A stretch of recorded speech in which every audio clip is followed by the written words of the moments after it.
Les projecteurs sont actuellement tournés vers Connie Gangster. Ah oui, Connie Gangster, on sait très bien, ça vient à un moment donné, on parle de lui, à un autre moment, on l'oublie carrément. Mais cette fois-ci, les projecteurs sont tournés vers lui, apparemment dans cette affaire de lutte. Oui, je dis bien apparemment. Qu'est-ce qui s'est passé? Vous savez très bien, Connie Gangster aussi faisait partie de la team Noutifafa ou bien du club Noutifafa et tous ceux qui ont chanté pour Noutifafa. Voilà, il faisait partie. Donc, presque personne ne parlait de lui sur ce sujet de la lutte. Et on peut voir Paki autre, Paki Tienzo qui a été attaqué, Ghettovi qui a été attaqué et tout. Mais lui, beaucoup l'oubliaient carrément. Il y a Wadio Radio qui fait un post et je pense que c'est sûrement dans cette affaire de lutte. En tout cas, selon moi, qu'ils sont en train de l'attaquer. Ils font un post et je ne sais pas si je vais qualifier le post de méchant ou comment. Mais je ne vois pas Connie Gangster mériter ça puisque c'est quelqu'un de calme. Il reste dans son coin, il ne provoque pas. Du coup, qu'est-ce qu'il a fait pour mériter un tel? Bref, je vous lis le post. Ils disent, Connie Gangster rasta Azui de Yokwe. C'est toi qui n'es jamais sorti du Togo pour un concert. Tu passes ton temps à boire du sorabi frelaté dans ton village, Egmonkabi. Wesh. Non, mais franchement, je ne sais pas, c'est méchant ou c'est méchant? Dites-moi dans les commentaires, c'est méchant ou c'est méchant? Wadio Radio, vous savez, c'est une page, c'est sans rigolade là-bas. Hein. Quand il t'attaque, c'est que c'est fini pour toi. Donc, vaut mieux ne même pas répondre, rester dans ton coin et ne pas répondre. Et Connie Gangster, on le connaît. Lui, tu le clashes, tu ne le clashes pas, il ne te répond même pas. Il n'a même pas ton temps. C'est quelqu'un, il reste dans son coin calmement. Du coup, je ne le vois pas répondre à un tel post et tout. Bref, dites-moi ce que vous en pensez. Alors, il y a Ghettovi qui a été attaqué par Raoul Leblanc, malgré qu'il a eu à dire, je parle bien évidemment de Raoul, qui a eu à dire que dans cette affaire de lutte-là, ils ne vont pas attaquer, ils ne vont pas l'attaquer et tout. Mais finalement, je suis tombé sur un post de lui en train de l'attaquer parce qu'il a fait une sortie et tout. Bref, je vous laisse regarder la vidéo et n'hésitez surtout pas de me partager vos avis en commentaire. Parce que on va do mental o yo vote est-ce que do business de wona ina lome. Nyanke mbafia eki mu ona business ina lome. C'est parce que une pop junior o ba bo o nglobe togwa. Fiko so ba jesina togwa lebe amere ba sila banu oh Tome zuta orekia. Oh, ameu orekia. Oh, shoka. Yeah, you know. La merebe ngo de monu so ho le go de kaka. Eh, shoka. O me amere pe gbe na le mi agbo. Amere pe gbe na le mi agbo. Eh, shoka. Eh, shoka. Eh, my ameu. Tome zuta. Ya mere wa o. Amnyama pasa o. Koko ziodo. Awa meke do le pasa ya me atogbe eba me ya enya me bara ocho na konte se ka be enya me bara ya me agba to so enya me bara la be enya me bara ya me ato ebe enya me nyo o la to be enya me nyo nya wa so nya o que le suivre à gbeto de ka be mentalité on tombe les anto e que to togbe be o be for nya me bara e kungba wo Coco Zion la tobe un fort nyame bara. Bon, tu es dans la partie, choka, que geto tobe choka nyame bara, oba me bara. On t'a fait, le geto dans la part, mon Dieu, si t'es à la débat, que dès que tu vas tout, va débat, me bara, va me bara. Geto, ameu, ama va passer à toi. Vai, nyanto, mundo la yan dina la considérer à monsieur, oh, va d'avoir pompoa. Mentalité en toi zéro parce que on tombe collé véhicule ni les poids on a vu ça je m'en a couteau mieux quoi c'est parce que nous tous des Togolais mais il mi bon nya ware que il va le grand fin moi ça perturbé non sérieusement. Alors ça c'était la vidéo de Raoul Leblanc et tout. N'hésitez pas à me partager vos avis. Comme je l'ai dit au début, il avait promis, ou bien il avait dit dans une vidéo que actuellement là, dans l'affaire de lutte, donc il y a affaire de lutte, donc il n'y a pas affaire de clash et tout le temps. Il ne va pas se mettre à répondre à Ghettovi, à dire qu'il veut le clasher ou bien faire quoi que ce soit. Il est tranquille dans son coin. Mais finalement, il vient de faire le contraire. On connaît très bien Raoul. Il peut le dire aujourd'hui et faire le contraire demain. Ça, c'est ce qu'on remarque là, tout de suite actuellement. Alors, on continue donc avec toujours un Ghettovi. C'est chaud. La rose toujours dans le jardin. La vidéo est et sans te manquer de respect, à la décimviré. Et nous avons Yakuza. ancien détenu, on dit ancien détenu. Ok. Là, je et nous, au vidéo, nous sort, sans te manquer du respect. Nous, je n'aime pas. Ne, nyao, va, nyao, nyao. On a qu'à se dire la vérité. Kolo le du méfier. Amérique, nous, vidéo, on a au second. Ghetto et au vidéo.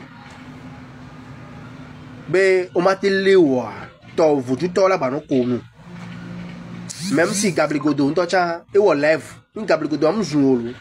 Va le dénoncer ndo bem nobe no le oreke nema eva do kamene le live mo me benale o Gabriel Godot o mjesi to bi so to ba me pe la avocat ne la gblonya wan ne ne Gabriel Godot janya me rebe obe che to Gabriel Godot ye che yin amere o yo na be president ma no be nema ne gbeyan na yori e se jour e ti live a jour mo le sige Gabriel Godot enua do ko Gabriel Godot mo le sige be na crazy live a jour wan no que no no que ton tío que to le gbeyan ti ne ba se wa Gabriel Godot ame ga ho me yin va Gabriel Godot se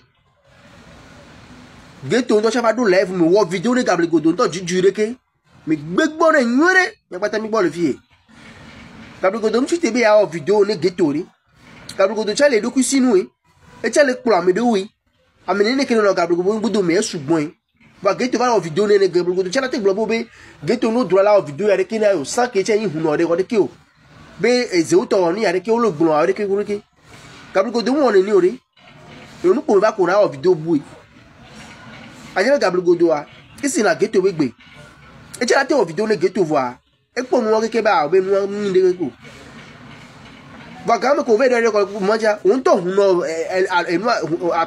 no o ta pe ni ti o be e pe to ko ona no ponde ye geto le dénoncer ndebe na amu ngba veje momu ave wori ke wa o cha ko va no ngba o ma wa adresse ne geto cha o la gbon version bu nke vem le nti wa ni be amere pe me défendre geto e défendre ku na me défendre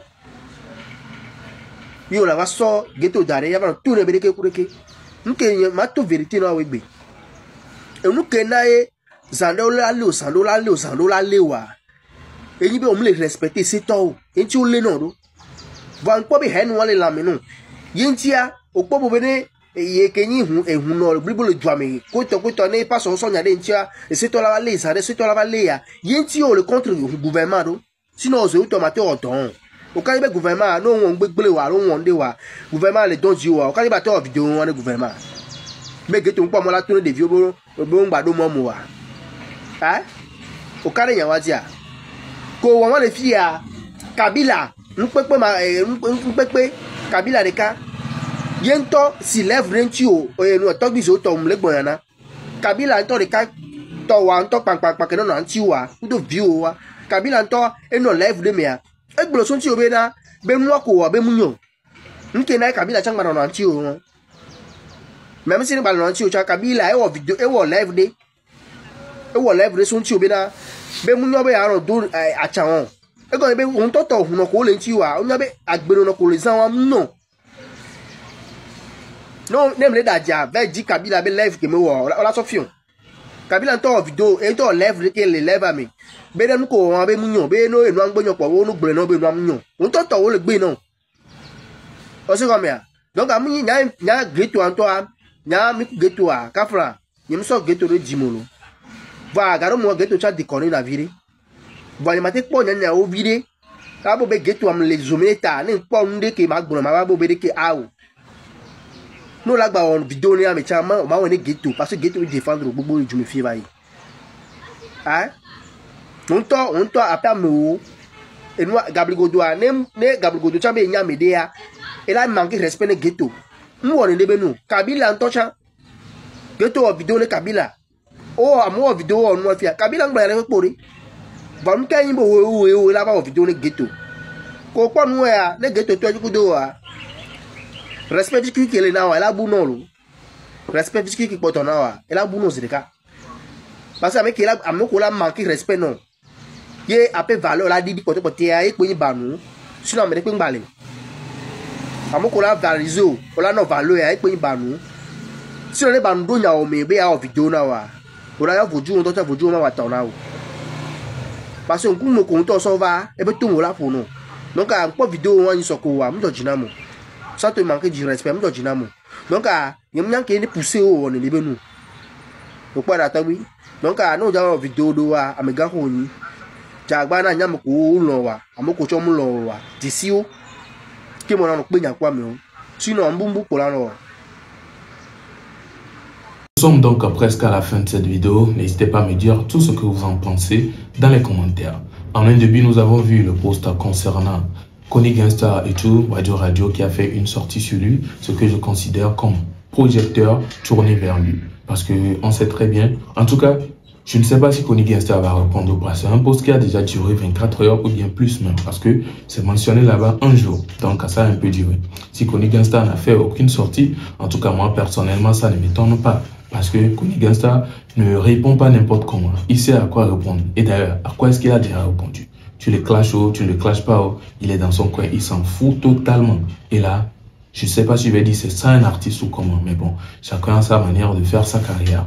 Il ne répond même pas.